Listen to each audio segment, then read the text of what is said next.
Rise and shine, mga ka-RSP. Ito na po ang araw-araw natin inaabang gabay, patnubay, panala at koneksyon ni Master Hans Kuwa ngayong araw ng Happy Friday, September 19.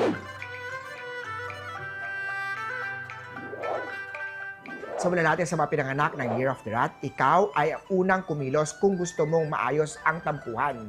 Green at 4. Ox naman tayo, iwasan ang laging pagkain ng instant food tulad ng mga instant noodles o mga soup.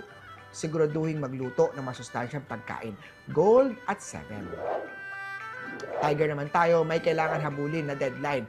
Prioritize this dahil may possibility na hindi na pagkakaunawaan between your colleagues sa trabaho.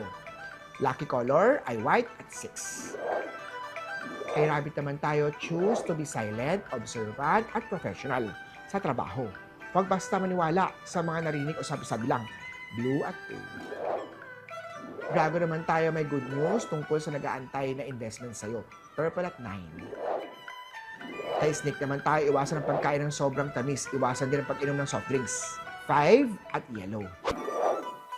Kay Year of the Horse naman tayo, may small wins sa sinalihang contest o raffle.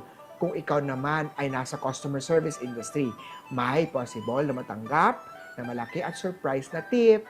8 at silver. Huwag laktawan ng oras sa mga Year of the Goat, lalong-lalo na ang agahan o breakfast.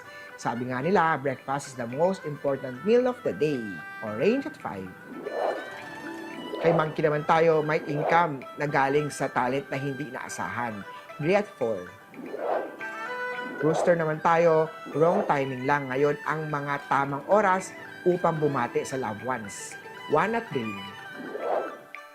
Kay dog naman tayo, umiwas sa lamig kung ikaw ay may arthritis o muscle pain.